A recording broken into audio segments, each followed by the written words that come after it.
Welcome everyone. Today I am going to show you how I paint up my knights for Imperialis. So, what army am I using? I'm using Alpha Legion. So what knights should I use? Well, there's a few that fall alongside the Alpha Legion. Depends which side of the Alpha Legion you think they're going to be on. Because the Alpha Legion could possibly be loyalist or traitor. But I'm going to go with House Perdaxia because they were like a yellowy, orangey colour with black flames. Sometimes it was black with the yellowy flames. So what I'm going to use today is, first time for me, I am going to use, for the yellowy colour, Air Avalan Sunset. So I haven't ever used any of the Citadel air paints. So, tell me if I've done something wrong here before I use it. And scream at the camera, because I can hear you.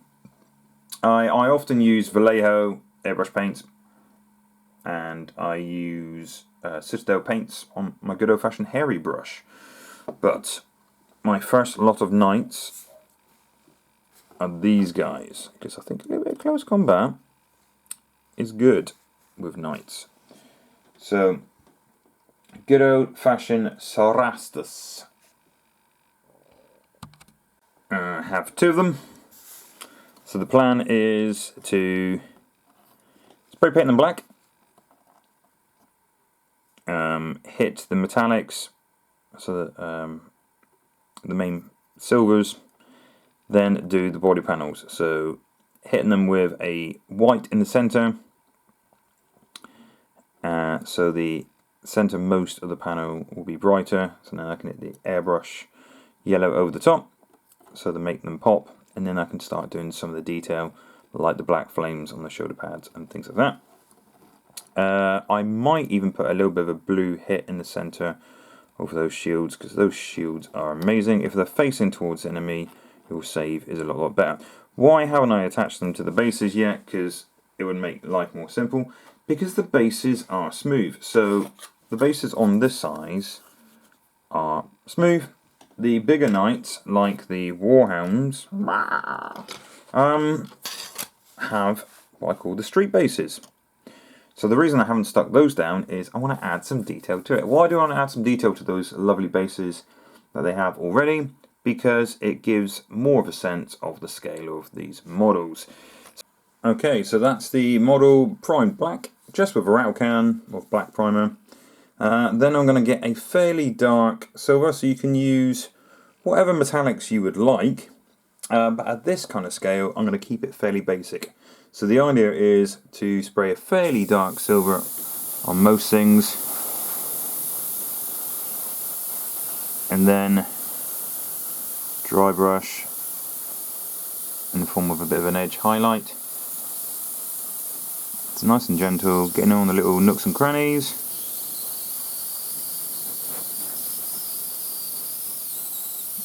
I want it still fairly dark looking. I don't want it too bright initially.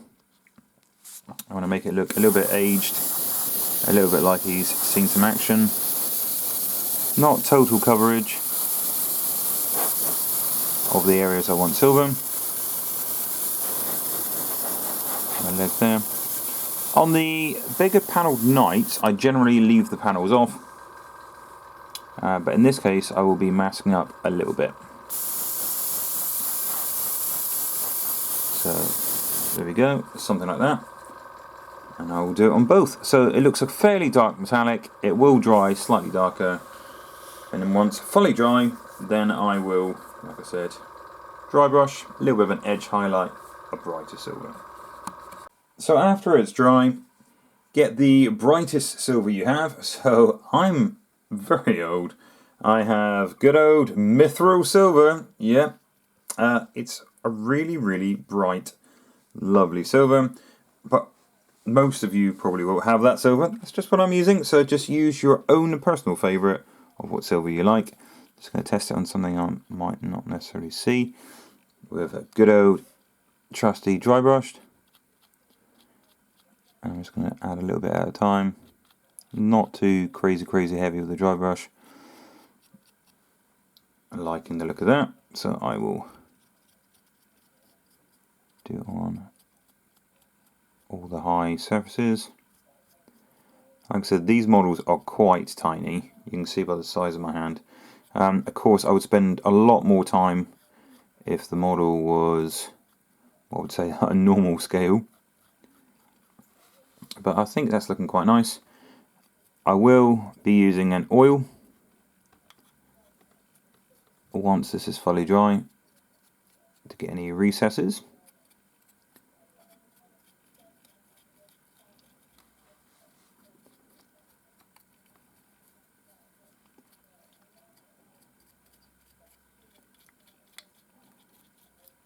But yeah, add to taste. You don't have to go too heavy if you don't want to. If you want to make it cleaner, like I said, I will calm it down in a second anyway with some oils. So fairly happy with that. As you can see, the topmost layer is a little bit shinier, so we should have a little bit more of a contrast. Keeping underneath a little bit darker than top, like so, light and then dark on that inside bit there. A little bit on the inside of the knee, whatever that's called. There we go, and I'll do the same on the other Cerastus Knight in a second, so I'll just edge highlight the shield. I didn't forget the shield, I totally knew the shield was there. That great big shield. Just picking out the rivets just there. Rivets just there. Could always go a little bit heavier with a dry brush if you want to. There we go. And I'll do the same on the other knight.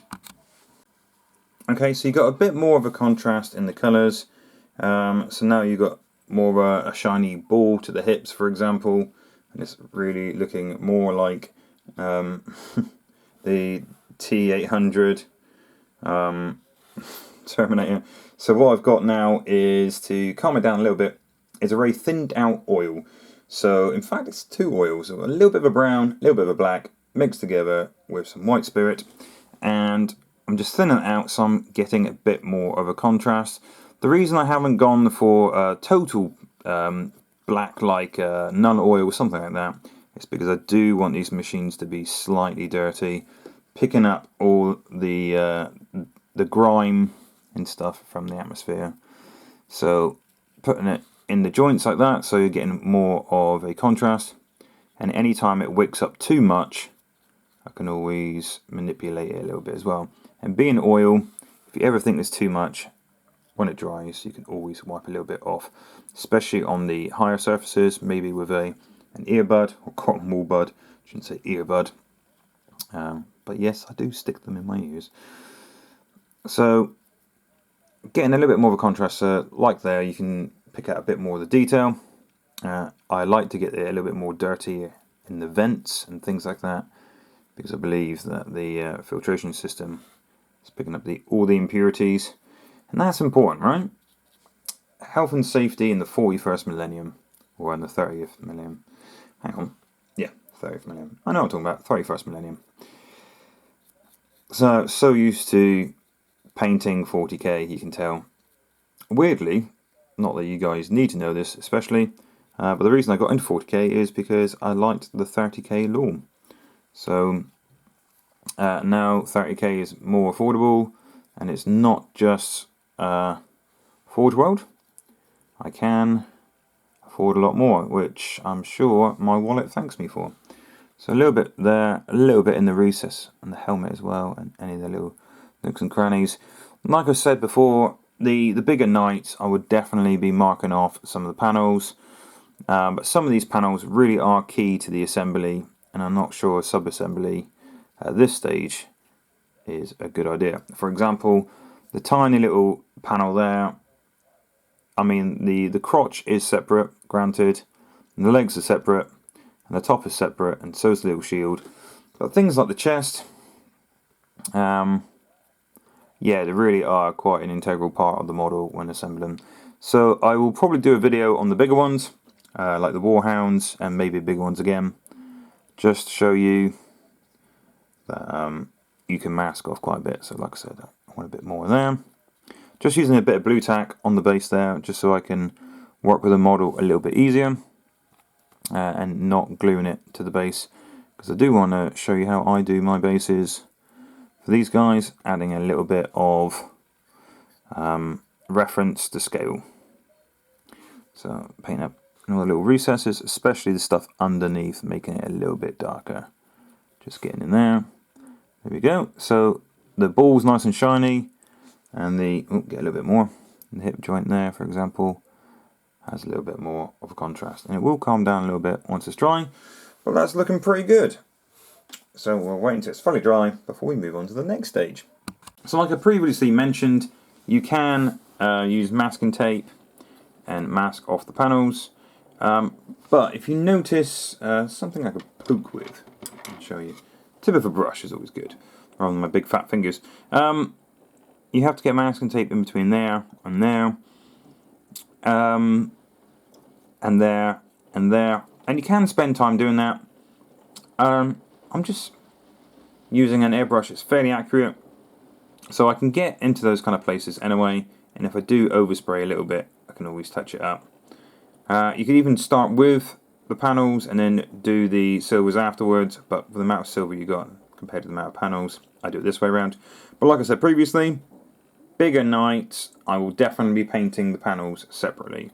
So yes, you can very much have some tape, and I will put a little bit of tape on there, mask it off while my airbrush is firing up. So a little bit of hobby tape, not very wide in the slightest, and I'm going to mask off the surrounding areas. So painting yellow has always had a bit of a stigma over the years. People always say it's not very nice painting yellow, but if you prime it with white or even a pink in the recesses, it is actually better. So pink does make your yellows cover better. So what I'm going to do is spray some pink on the panels, especially in what I call the recesses, and then when I get to the centre of the panel,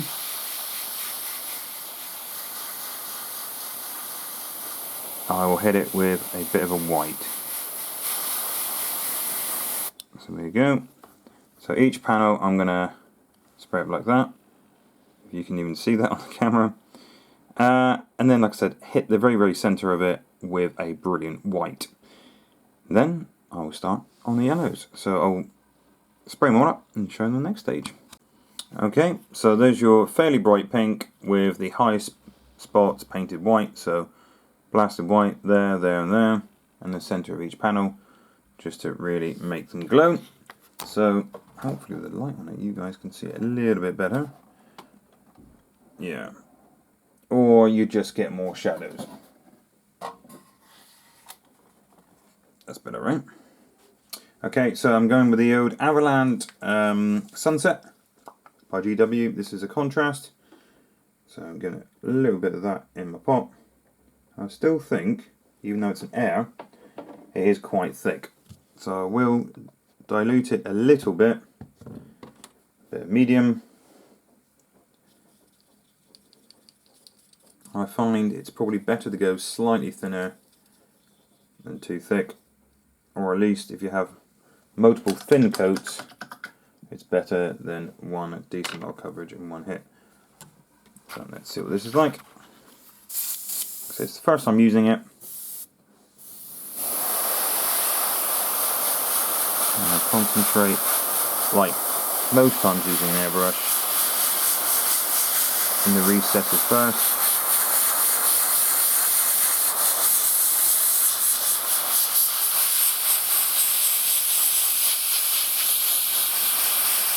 It's good coverage, but is it too good a coverage? So I need to thin it out a little bit more. It's certainly thicker than I expected for an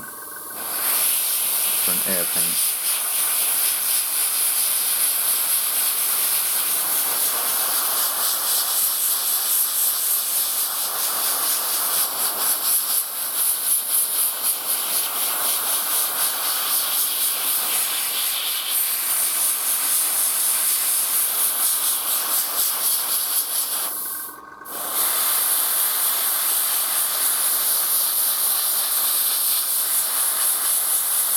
So finish this model off, but it's definitely a nice yellow. Even if the pink is not too much in the recesses, but it does help cover it. I'd imagine spraying over the metallics, it wouldn't show up very well at all.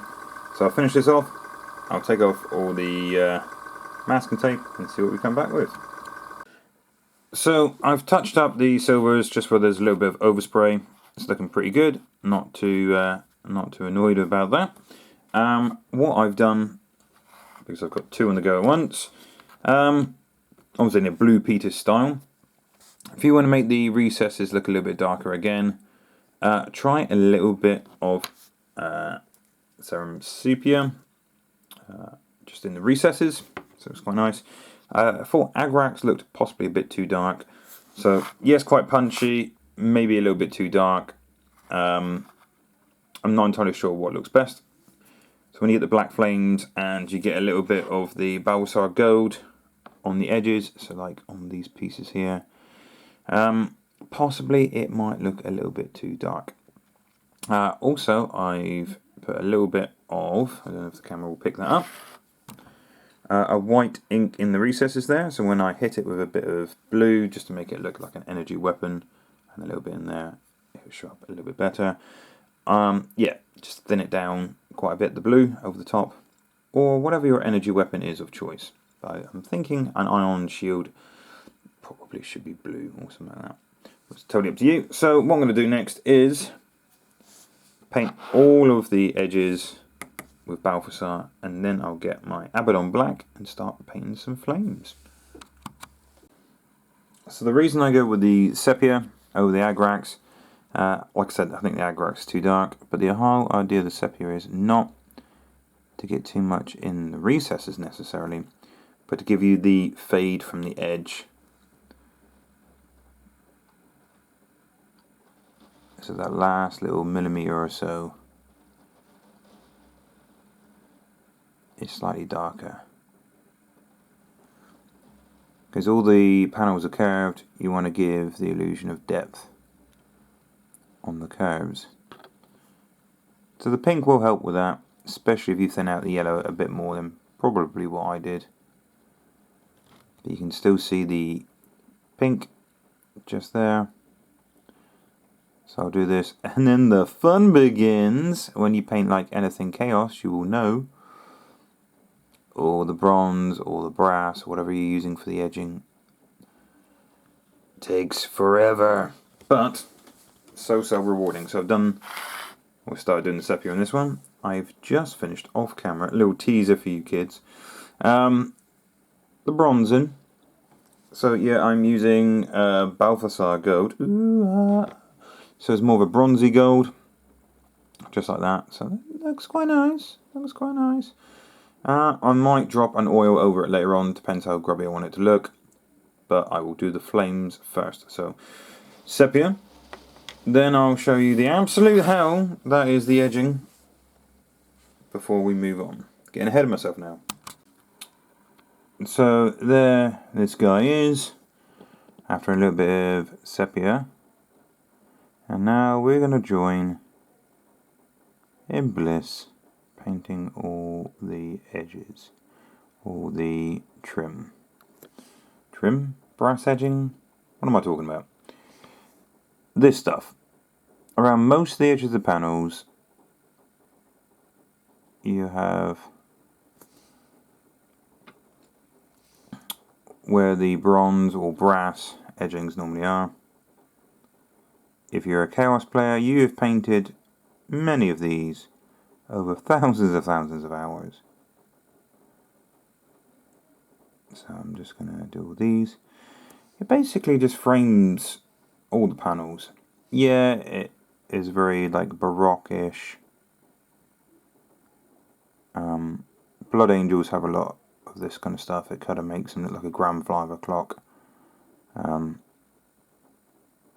But yeah, I've painted a lot of them over the years. I think the worst thing I've ever painted, and those out there who've ever painted one will agree with me, I am sure. But if not, put in the comment section below what you think is the worst model for these edging pieces. In my personal opinion, number one, it's got to be the Helldrake. I love the Helldrake. I mean, for years that model wasn't very good on the tabletop, but I love the model, and I do like the rules now, but I didn't paint for the rules. I painted for completion because I had 2 of these things. My God, that was a lot of painting gold. But this is quite an antique gold, more of a bronze colour.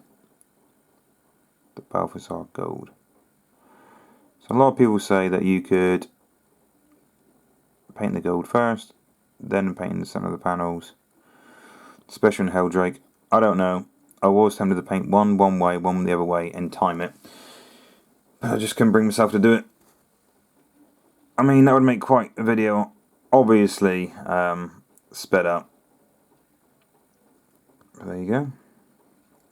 A little bit time consuming, but very, very satisfying. All joking aside, once this is done. Is it satisfying or is it just more of a relief? I'm not entirely sure actually. There you go. So I'm going to paint all these tiny little bits. And I think it really does start to make a difference, and then it really starts to come alive. As the compressor fires up, this is what I've done so far. So you can see I've got some ink in there. Ink in the lance. And this thing is slightly grubby at the moment, which is the way I want it. And I'm just going to get a little bit of the brush there. Nice. Around the circle, not in the centre, because I want the centre to still be a little bit white. And then I'm going to hit around the lance itself, just around. So the brightest point should be the centre of whatever powers the lance.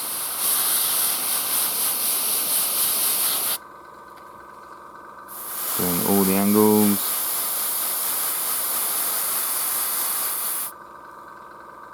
Oh, this one.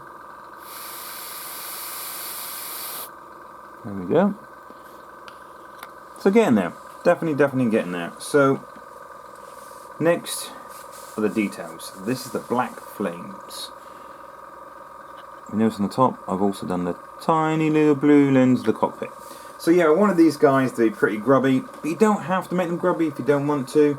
The reason I make them grubby is the reason I got into Heresy. I always think 40k models are crisper, cleaner than the Heresy stuff. I just like the weathering, I like the grime, I like the nasty. So as I clean out my airbrush, I'm going to check out the artwork and see roughly where I want to put the flames. But it looks like most of it is at the bottom of panels, and more likely to be the bottom of things like the shield there, so black flame there, bit of black flame there and there, and along the pauldrons as well. But yes, I'll check out the artwork. So the black flames are pretty easy. I am going with an Abaddon black, but it might be a little bit too stark for you guys if you want a Corvus black possibly, so it's not quite so harsh. That's basically it's an off black. Using a wet palette just off camera, just to make it nice and smooth. And you can remember, you can always add more, so you don't have to go too crazy. You find that House Perdaxia mainly has the black flames at the bottom there. Obviously same on the other side, nice and symmetrical. And around this piece. So you haven't got to go crazy, you haven't got to add on all the shoulder pads or anything like that. But we'll add a little bit on the shield itself, just there. So the flames are rather basic.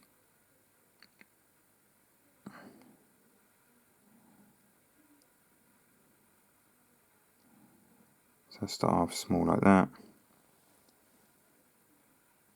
And I'm going to go and aim for about up to about there. So about a third of the panel. When it comes to here, I'm going to aim for just maybe touching the rim there. Rim of the main cockpit before you get to the hatch. I'm not going to go too crazy. So nice and steady, just touch up there.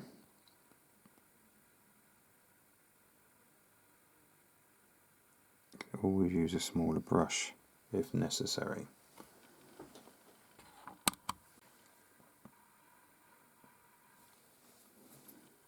It's good to do it on camera as well, so when you get it nice and horribly wrong, at least people can criticize a little bit. So not too much in the waviness, possibly a bit too much on this one.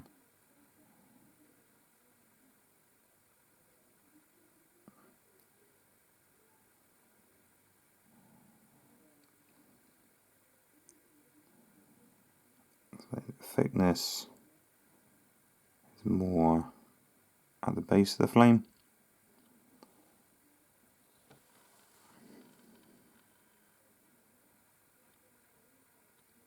Until I'm concentrating. So something like that. I would recommend doing the panels that you want to do first, taking a step back and see if you want to add more. Either another layer on the flames to make it a bit darker, or even a bit more in height. Because like I said, it's easier to add than take away. Of course, there is stencils and things for flames out there, which do look pretty cool. And I think that might work a bit better on the larger knights.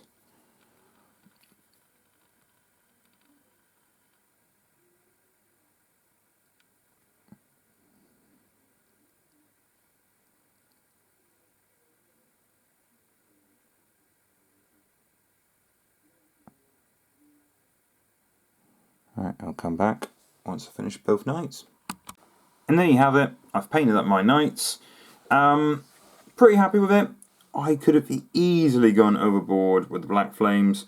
So I've only done it on the main carapace, I guess you call it, the little shield, the flag between their legs, and the bottom of the shinny bits. Yeah, that's right, I said shinny bits. I could have easily, I need a poking device, there we go, there's a paintbrush handy. It could have easily done it on the pauldrons as well, but I think it might get a little bit overboard. So there you have it. There is my house Perdaxia. Pretty chuffed with them. The reason I went for them, like I was saying previously, is they worked alongside the Alpha Legion. I just thought they looked kind of cool, and I've never painted that kind of mustardy yellow before. So nice and dirty, brilliant for the Horus Heresy, at least in miniature scale. If this thing is your bag, please leave a comment in the section below. Tell me if you've painted these up, what you would have done differently, or failing that, please let me know of any hobby projects you're working on currently. Thank you for watching, guys, and take care, you wonderful people.